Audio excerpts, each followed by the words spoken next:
I come out here today to apologize to the people of New Jersey.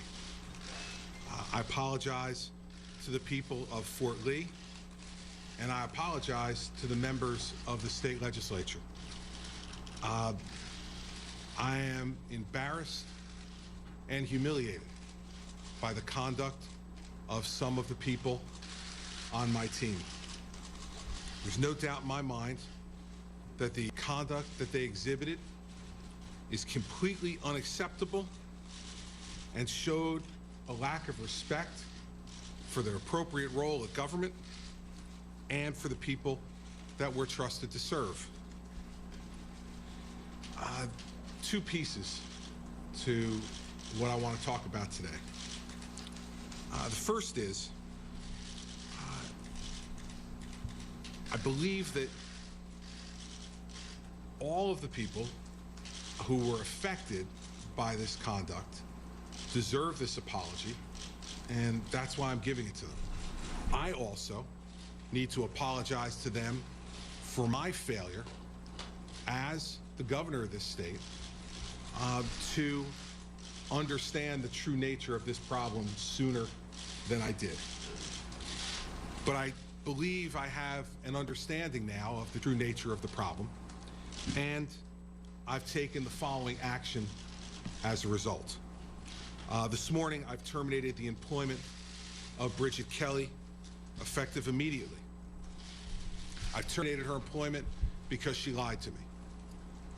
I brought my senior staff together, I think about 4 weeks ago, tomorrow, and I put to all of them one simple challenge. If there is any information that you know about the decision to close these lanes in Fort Lee, you have 1 hour to tell either my Chief of Staff, Kevin O'Dowd, or my Chief Counsel, Charlie McKenna. And I told them that in an hour I was going to go out in a press conference, and if no one gave me other information to the contrary, that I was going to say that no one on my staff was involved in this matter. Over the course of the next hour, Kevin and Charlie interviewed each member of my senior staff, came back and reported to me that they all reported that there was no information other than what we already knew that had been testified to by Senator Baroni regarding this incident. I then questioned Kevin O'Dowd and Charlie McKenna directly, since they are the only two who report directly to me, and they assured me that they had no information that would change my ability to be able to say that no one, in response to Angie's question, on my staff was involved in this matter. That was obviously a lie. And the emails that I saw for the first time yesterday morning when they were broken in, I believe, the Bergen Record story, proved that that was a lie. There's no justification for that behavior. There's no justification for ever lying to a governor or a person in authority in this government. And as a result, I've terminated Bridget's employment immediately this morning. Secondly, I have and will continue to, started yesterday, to once again now have personal one-on-one discussions myself with the remaining members of my senior staff to determine if there's any other information that I do not know and need to know in order to take appropriate action. I'm not completed with those interviews yet, but when I am, if there is additional information that needs to be disclosed, I will do so. If there's additional actions that need to be taken with my senior staff, I will do so. I will tell you, though, it's been written a lot over the last couple of days about what a tight-knit staff I have. and how closely everyone works together, and that is true. And ever since the time I was U.S. Attorney, I've engendered the sense and feeling among the people closest to me that we're a family, and we work together, and we tell each other the truth, we support each other when we need to be supported, and we admonish each other when we need to be admonished. I am heartbroken that someone who I permitted to be in that circle of trust for the last 5 years betrayed my trust. I would never have come out here 4 or 5 weeks ago and made a joke about these lane closures if I had ever had an inkling that anyone on my staff would have been so stupid but to be involved, and then so deceitful as to just to not disclose the information of their involvement to me when directly asked by their superior. And those questions were not asked, by the way, just once. They were asked repeatedly. So I take this action today because it's my job. I am responsible for what happened. I am sad to report to the people of New Jersey that we fell short.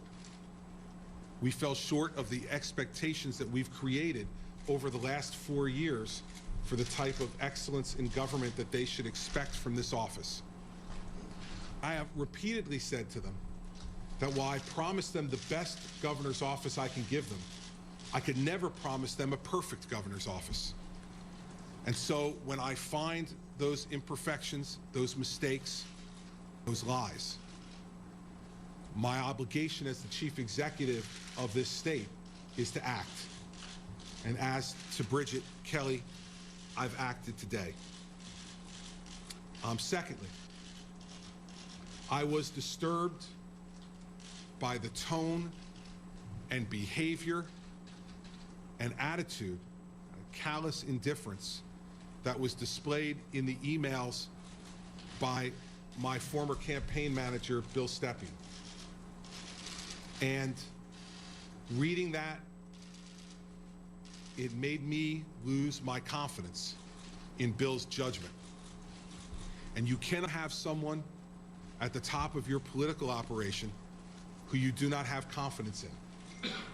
As a result, I've instructed Bill Stepien to not place his name in nomination for state party chairman, and he will not be considered for state party chairman. And I've instructed him to withdraw his consultancy with the Republican Governors Association. If I cannot trust someone's judgment, I cannot ask others to do so, and I would not place him at the head of my political operation because of the lack of judgment that was shown in the emails that were revealed yesterday. That has also been communicated to Mr. Stepien last night. There's no doubt that Bill has been one of my closest advisors over the last 5 years.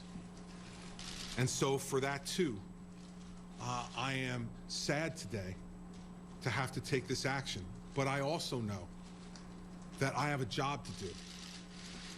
And it's the job that I've asked the people of New Jersey to entrust me with, and I can never allow personal feelings or long-standing relationships to get in the way of doing my job the way it's appropriate to do it.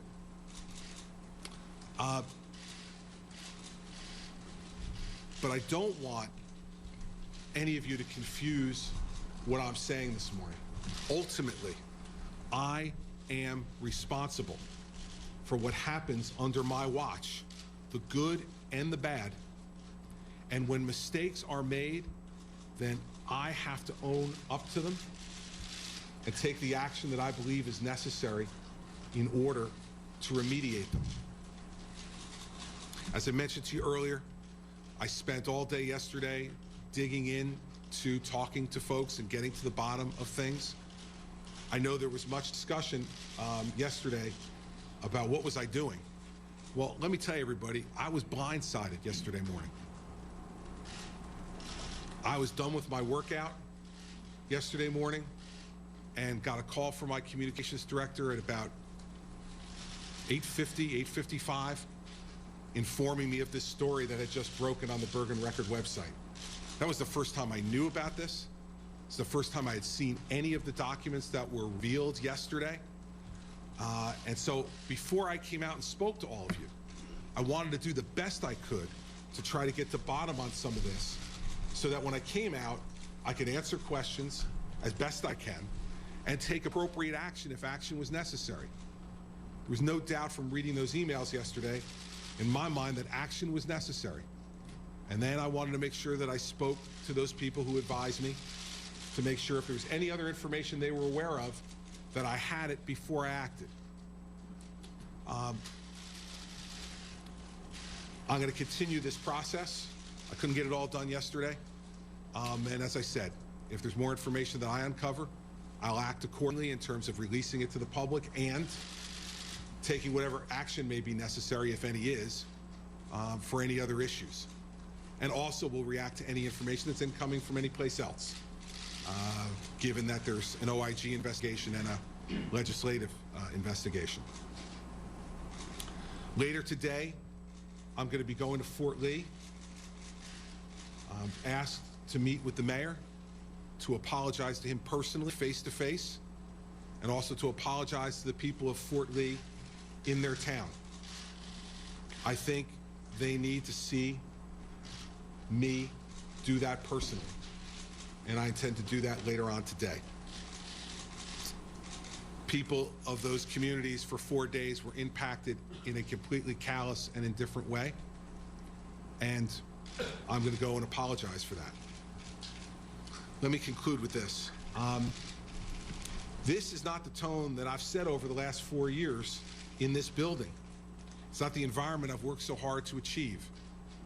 We saw just a few months ago, and I've seen over the course of the last 4 years, Republicans, Democrats working together, not without argument.